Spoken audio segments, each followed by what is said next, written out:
बुंदेलों की सुनी कहानी, बुंदेलों की बानी में, पानीदार वहाँ का घोड़ा, आग वहाँ के पानी में। Welcome to my channel. मैं हूँ सिली सिंह राजपूत और आज आप सभी को सुनाने वाले हैं आला ऊदल की वीरता के किस्से। तो कहानी शुरू होती है महोबा से। महोबा उत्तर प्रदेश का एक जिला है जहाँ के राजा हुए राजा परमाल, जिन्हें चंदेला नरेश भी कहा जाता है। उनकी पत्नी थी रानी मल्हना। रानी मल्हना का एक भाई था जिसका नाम था माहिल। तो राजा परमाल ने माहिल को महोबा से निकाल दिया, उन्हें उरई का राज्य दे दिया और स्वयं महोबा पर राज्य करने लगे। तभी माहिल तब से विचार करने लगे कि मैं कब राजा परमाल को महोबा से निकाल फेंकूं और मैं अपने पूर्वजों का महोबा हासिल कर सकूं। राजा परमाल के दो सेनापति थे, देशराज और बच्छराज, जो कि बहुत बहादुर थे। देशराज के दो पुत्र हुए आल्हा ऊदल और मलखान और सुलखान, ये बच्छराज के दो पुत्र थे। देशराज बच्छराज की वीरता के किस्से मांडवगढ़ तक पहुंचने लगे। जब मांडवगढ़ तक पहुंचने लगे तभी मांडवगढ़ का राजा हुआ राजा जंबे। जंबे का राजकुमार था करिंगा राय। करिंगा राय ने एक बार 50,000 सेना लेकर के महोबा पर चढ़ाई कर दिया। तभी देशराज बच्छराज ने जमकर युद्ध किया।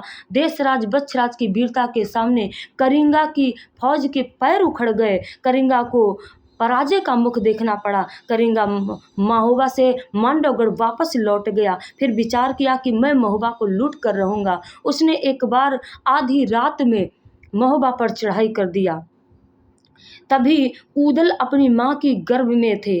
देशराज बच्छराज को करिंगा ने सोते हुए दंड बंधवा लिया और लाखा पात्र, जो कि महोबा की मशहूर नर्तकी थी, उसे ले लिया और हाथी पश्चावद उसको ले लिया, घोड़ा पपीहा को ले लिया और देशराज बच्छराज के दंड बंधवा के और मांडवगढ़ की ओर प्रस्थान कर दिया। तभी देशराज और बच्छराज को जिंदा पत्थर कोल्हू में पिरवा दिया और जब उनकी खोपड़ियों को नहीं पेर पाया तो उनकी खोपड़ियों को काट करके बरगद में टांग दिया। तभी कहा गया, पिरी खोपड़िया जब ना पेरे बरगद डार दियो टंगवाए।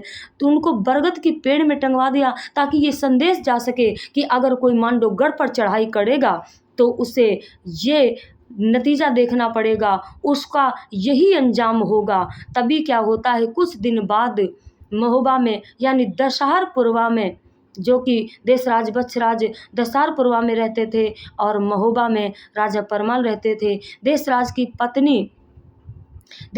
पत्नी दिवला ने एक पुत्र को जन्म दिया, जो कि वो ऊदल ही थी। ऊदल ही ने जन्म लिया।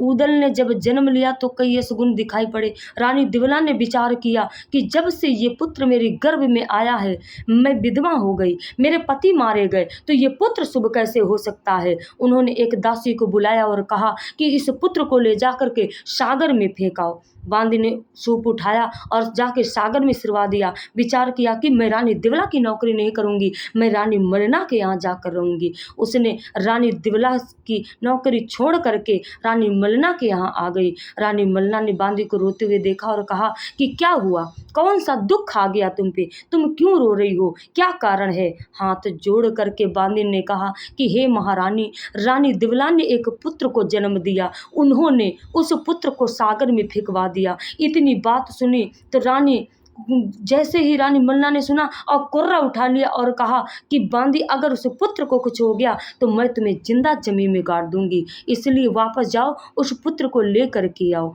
बांदी उल्टे पाए पहुंची सागर पे, हाथ जोड़ करके कहने लगी, अगर खता बांधिन के होवे सागर डूबे लाल हमार, अगर खता बांधिन के होवे सागर डूबे लाल हमार, बिना खता बांधिन जो होवे हमरो लाल दिहो लौटाए। तभी क्या हुआ कि उल्टी लहरें आवन लागी, घाट में जावल हुरवा भाई।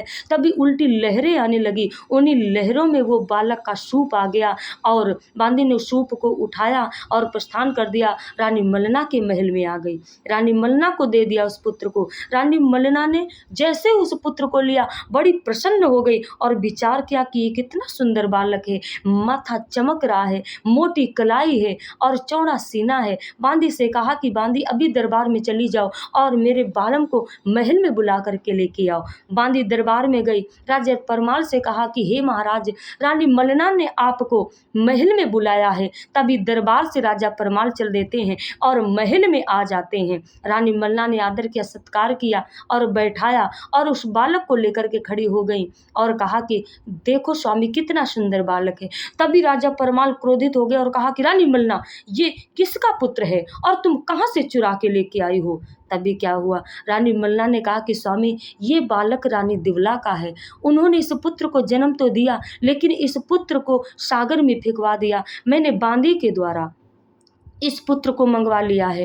राजा परमाल ने देखा तो सुंदर बड़ा बालक था। उन्होंने कहा बालक तो बहुत सुंदर है लेकिन इस बालक को करें क्या। तभी विचार किया, महोबे के राजपुरोहित यानी पंडित को बुलाया, चूड़ामणि पंडित को, और कहा कि इस बच्चे की उस घड़ी को विचारो जिस घड़ी में इस बच्चे ने जन्म लिया है कि वो घड़ी क्या है। तभी राजपुरोहित ने पत्रा लिया और विचार किया और कहा कि जिस घड़ी में इस बच्चे ने जन्म लिया है बड़ी सुंदर घड़ी है और वो बच्चा बहुत बलवान है। ये बच्चा बहुत बलवान, बहुत तेजस्वी है। जौन घड़ी यो लड़का जन्मा दूसर ले हो नहीं अवतार, और बड़ा बहादुर लड़का हो ये खेले जग जाहिर तलवार। जस्ट शनिचर है लड़का के द्याखत किला राख हो जाए। जब इतनी बात कही तो राजा परमाल बड़े खुश हुए। पंडित जी ने कहा कि हे महाराज, आप इस बच्चे को पालन पोषण कीजिए। राजा ने कहा ठीक है, लेकिन इस बच्चे का नामकरण तो कर दीजिए। तभी पंडित ने इस बच्चे का नाम ऊदल रखा। राजा परमाल ने दान दक्षिणा में मोहर या सर्फी राजपुरोहित को दिया। पंडित जी को पंडित प्रस्थान कर गए और इधर राजा परमाल ने बाघिन का दूध मंगाया और ऊदल को पिलाया। तभी ऊदल का नाम बघ ऊदल पड़ा। तभी क्या होता है, ऊदल को जब रानी मलना पालने लगी तभी ऊदल की धर्म माता रानी मलना हुई। रानी मलना का स्वयं का एक पुत्र था ब्रह्मा। उन्होंने 2 पुत्रों को पालना शुरू किया। तब क्या होता है, तभी रानी बिरमा जो कि बछराज की पत्नी थी, उन्होंने सुलखान को जन्म दिया और महोबा में राजपुरोहित के घर में एक बच्चे ने जन्म लिया जिसका नाम ढेबा रखा गया, जो कि आला उदल का परम मित्र हुआ। और इधर कन्नौज में रति भान की पत्नी तिलका ने लाखन को जन्म दिया, यानी जिस पुत्र को जन्म दिया उसका नाम लाखन रखा गया। लाखन बहुत बहादुर था। और इधर महोबा में जब ब्रह्मा और ऊदल धीरे धीरे बड़े हो रहे थे तो रानी मल्ला ने छोटी छोटी तलवारें बनाए, छोटे छोटे धनुष बाण तो ब्रह्मा और ऊदल को सिखा रहे थे। जब 5 साल के हो गए ब्रह्मा और ऊदल तो उन्होंने ऊदल और ब्रह्मा को भेज दिया दरबार में। जब ये देखा राजा परमाल ने तो जब शाम को महोबा के राजा परमाल ने दरबार को बंद किया और महल में आए तो रानी मल्ला को फटकारते हुए कहा कि रानी मल्ला, तुम्हारी मति मारी गई है कि बच्चों को तुमने दरबार में भेज दिया। अगर बेटों को कुछ हो जाएगा तो मैं क्या करता। रानी मल्ला ने कहा कि स्वामी, ये बच्चे, इन बच्चों को मैं कैसे छुपा के रख सकती हूँ। ये तो राजकुमार हैं, एक ना एक दिन दरबार में जरूर बैठेंगे। धीरे धीरे बच्चे बड़े होते गए। जब ऊदल 7 साल के हुए, जब 7 साल के ऊदल हो गए तो एक दिन दिल्ली से एक पत्र आया। उस पत्र में लिखा था कि पैसा बाकी है महोबे का, पैसा भरो महोबे क्यार।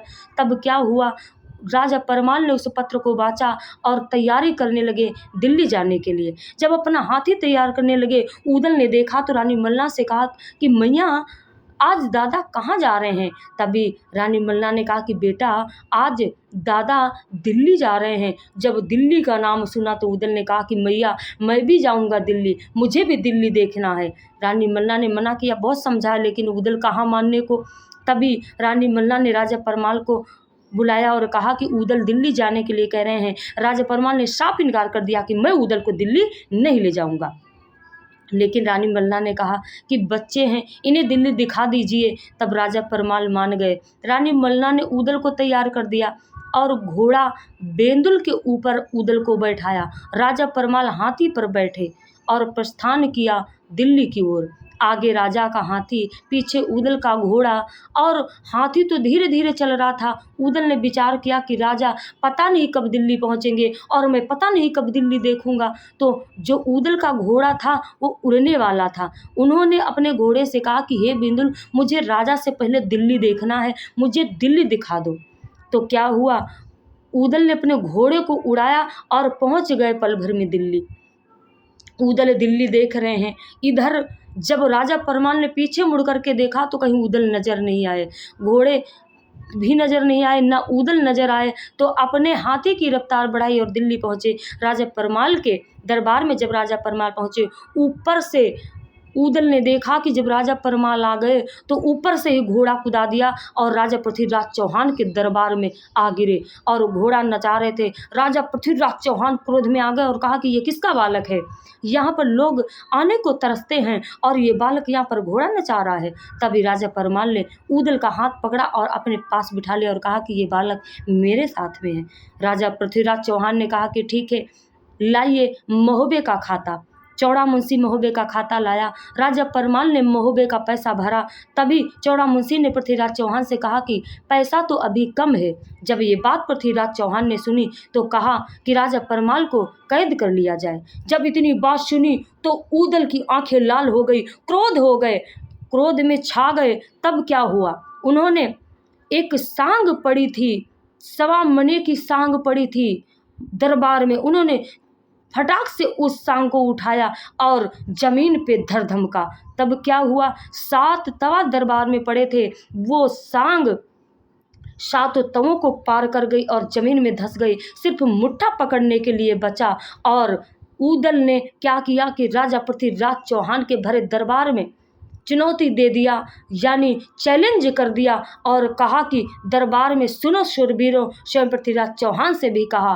क्या कहा, आज के इस वीडियो में बस इतना ही। अगर वीडियो पसंद आया हो तो चैनल को लाइक करें और सब्सक्राइब करें। धन्यवाद।